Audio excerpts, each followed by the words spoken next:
am Hannah with the Kansas City Public Library, and some friends and I are going to show you how to make ramen in 3 different ways: easy, intermediary, and expert. I am going to show you the easy recipe because that's my skill set. So all this takes is 3 ingredients: your ramen packet, a Kraft single, and an egg. So first step is open this without flinging noodles everywhere. And we're going to cook the noodles for 3 minutes. You're also going to add the soup base.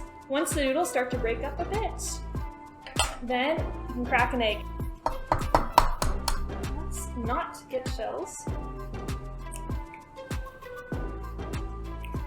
And whisk it around. Break up that yolk. Once the noodles are fully cooked, take your slice of cheese and add it to the pot. Carefully lay it on. And then once the cheese is melted, we're going to take it out of the pot and transfer it to a bowl. And that is your easy ramen.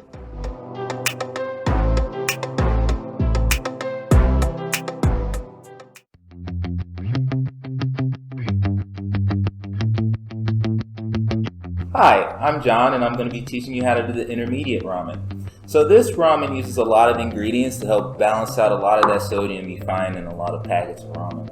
So first what we're going to do is we're going to just take our packet. You can crunch it up if you'd like, but for the sake of this recipe it is easier if it's all together. And you're going to keep your packet to the side for later. But while your noodles are cooking, if you aren't prepping, take some time to dice some onions, wash some mushrooms and spinach, and these are going to go into our stir fry. But while those are going, I'm going to take some time to crack and beat our eggs. Take a fork, get in there, make sure you break up that yolk. Okay, I think our noodles are done, so I'm going to take a bowl, and what we're going to do is we're going to take these noodles out of the pot. We're going to get as much water as we can, because we want a little bit of that liquid to come with us later while we're stir frying. So what we want to do for this one is we want to turn our stove down to medium. And that's because we're actually going to be sauteing. So what we're going to do is we're going to take a little bit of vegetable oil, or cooking oil, whatever you have in your house or you're more familiar with. And you want to do a tablespoon. We're going to take some spinach. And just start with a little bit because it'll shrivel as it cooks. So start with a little bit and see how much you have when you're done with that. Then we're going to take a few mushrooms. And take a little bit of onion. I'm just going to mix it around a bit, let it cook. Now that these are good and got some heat to them, you want to take your noodles from before. Remember, I talked about keeping a little bit of the liquid on them. It's because we're going to put them in the pan. And we don't want them to get too cooked, but mix those in there. And things will kind of calm down on the skillet. You want to kind of take everything, get it off the edges, scoot it to one end, and you want to take those eggs we beat earlier, and you want to put that in on the side. Don't want things to get too crazy. My pan is kind of cooled down a little bit, so I'm going to turn the heat back up a little bit. That's okay. Just like when you're making scrambled eggs, just kind of keep this moving a little bit. You don't want them to sit too still. And then we're going to take our tongs. It's sort of like when we picked them up out of the pot earlier, like pick and drop. Make sure those ingredients kind of get mixed everywhere. And once you feel like you have everything mixed in there pretty good, you're going to go ahead and take your sauce packet. And You're gonna put that in there as well. Trash, discard that.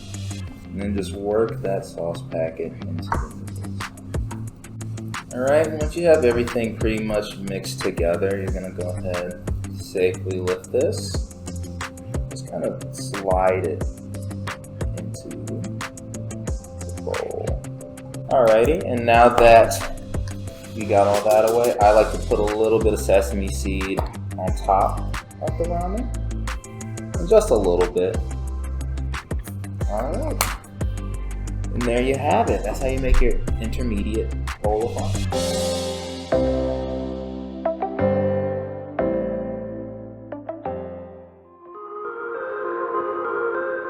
Hi everybody, I'm Kiana Branch. I'm the Teen Associate for the Blueford Branch. If you're here today watching this video, this means you want to step your ramen game up, and I'm going to show you how. So today we're going to be making authentic Japanese ramen, or authentic as I can get it Japanese ramen. So let's get started. The first thing you're going to want to take care of is the meat. So this is 2 pounds of pork belly, but if you want something besides pork belly, you can use pork shoulder instead. So with the pork belly, you can get it one or two ways. You can get it either skin on or skin off. So if you have to take the skin off, what you're going to do is take a knife. You're going to make a slit at the top. You want to get in there so you can like have enough handhold to actually pull the skin up as you cut. When you've made enough, you just pull and cut. Pull and cut. So once you've gotten the skin off, get started, and you're going to roll this up. But before you do that, you need to cut yourself some string. I recommend cooking twine. You can get this from like an Ace Hardware, some Walmarts. And if you're wondering how long to cut it, longer is better because you're going to chop off the excess, and you're going to probably need 3 to 4. Let's try to roll this and not cut ourselves. Well, here we go.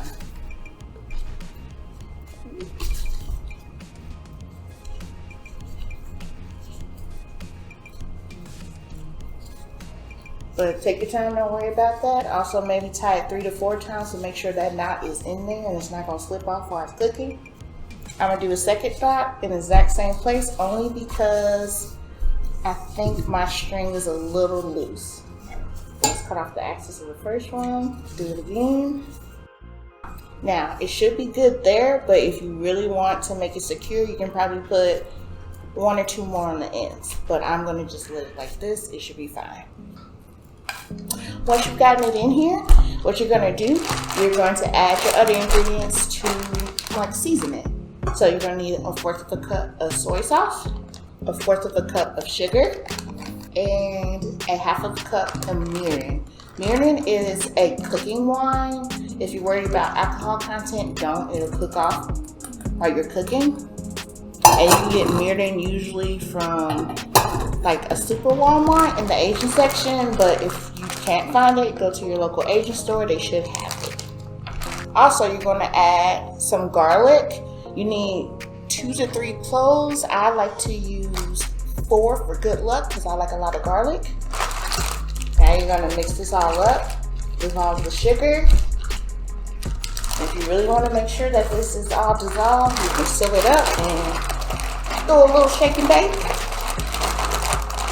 Okay, going to take your Ziploc bag, seal as much as you can. Push as much air out as you can. Leave a small hole so you can get it all out. Stick your straw in.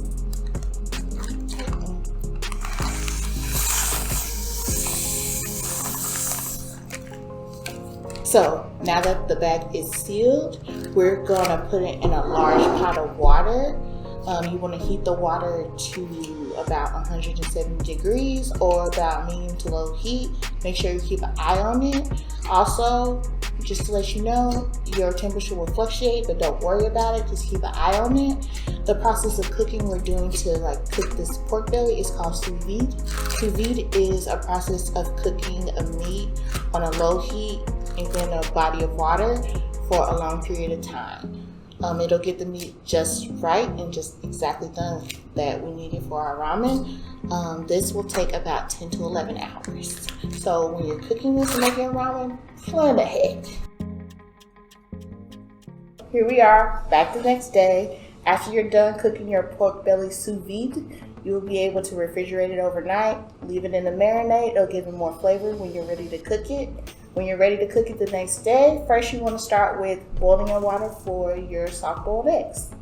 Okay, so once your water is boiling, you're going to take either a large spoon or a mini strainer like this and gently lower your egg into the water. It'll boil for 6.5 minutes. Make sure it's at a gentle boil so you don't want to overcook your egg. So while your eggs are boiling, you can go ahead and get the base of your ramen ready. You can either boil some soup bones for 12 hours and all that, or you can be like me and just buy it in the store. So we're going to start with a half of a cup of white miso. You can get this in the Asian store. If you like miso soup, this is what it's basically made out of, with water. So we're going to take a half a cup of miso, 1/4 of a cup of mirin. You're going to take a pinch of Ichini Turagashi. You can find this in the Asian store. Look in the spice section or look in the Japanese section. They'll have it. I'm going to use a lot more than a pinch because I like seasoning. And a pinch of salt. That's all I'm going to use because I'm playing with high blood pressure right now. You can start mixing that a little bit in your bowl. It won't dissolve all the way, but that's fine. We're going to put a little hot water and a little of the ramen ball. You're going to pour a little bit of this. This isn't exactly a Japanese broth, but it's a base for soups. It's called Kikkomen Honsu Soup and Base. You can find it in the Asian store. And if you're wondering how much, just let the ancestors speak to you. As much as you want in there. Then you're going to put some water. You're going to eyeball it. Don't worry about it. Little mistakes make things better. Now you can stop there and just mix it up, but I like a little more broth with my soup. Okay, so we have our sous vide pork belly. We're going to go ahead and get it prepared for our ramen. You can take it out of the bag. It's going to be a little drippy, but that's okay. That's seasoning. If you're a little weird about it, you can pat it dry. Cut off your string and unroll your masterpiece. This unroll, you can slice it in slices this way. How thick you want it is up to you. You're the captain. Once you have appropriate amount of slices that you want, I'm greedy, so I did 4, but 2 or 3 will be sufficient. As you prepare to assemble your ramen, you're going to need to chop up 2 green onions, finely diced or chopped up. Either way you want to do it, it's your world. Also, get some enoki mushrooms, wash them and dry them. At the end of enoki mushrooms will be this piece. Make sure you cut it off. To that, you're going to take your egg out carefully. You're going to take it and put in some ice water. Now, don't let your water go to waste. You can use it for your noodles, and that's what we're going to do next. So take your noodles. I'm using somen. So depending on what you like, you can either use traditional ramen type of noodles. It's the crinkly kind I'm used to, like in chicken ramen, or you can use somen. You can get this in the Asian store. If you're lucky, you'll get it in a pack that has one size already bundled together, so you ain't gotta guess. So take this off. You don't want to tip that, and you stick your noodles nice and gentle. Don't break them, because the Japanese believe if you break your long noodle, you also break your lifeline. Long noodles, long life. While your noodles are chugging away, you can go ahead and take your eggs that have been sitting in the ice water and tap the end, just like you would at home.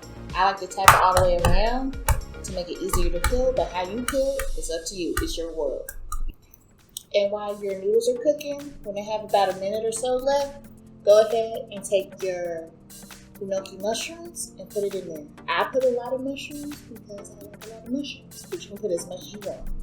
The mushrooms, since they're enoki, they're pretty thin and cook really fast, so they should be finished around the same time your noodles are. You just want your mushrooms soft. If you use something like portobello mushrooms or white mushrooms, you might have to cook them a little longer, but it's up to you. You're going to take the ramen broth you made, and fish out your noodles. Be careful. If you're a new cook, don't try to do it all at once. Do your best. Take it slow. It's okay. You're done fishing out your noodles and your mushrooms. Try to put your mushrooms near the edge just for look's sake, especially if you want to take an Instagram picture and then share it with us at KC Library Teens. And then get a skillet to cook your pork belly. You're not going to need a lot of vegetable oil because the pork is pretty fat by itself, but just put a little bit so it doesn't stick.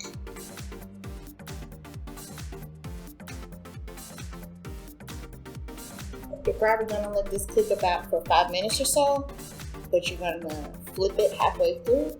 The cooking time might take longer. Just make sure you brown both sides before you eat it. Now, as you're waiting for your pork belly to saute and fry up in a skillet, you can take your eggs, take a knife.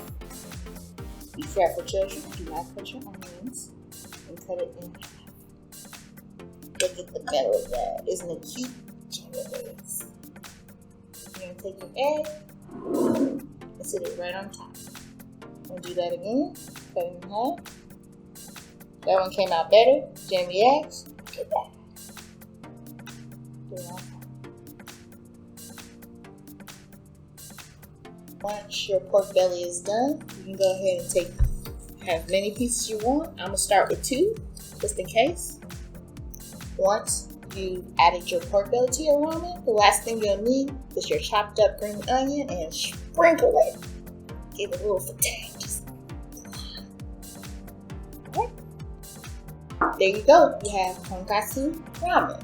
So I hope you enjoyed our ramen videos. I also hope you found a ramen recipe that is to your standard. You can find the recipes in the description below. Be sure to like, comment, and subscribe to our page for more content. Thanks for joining us.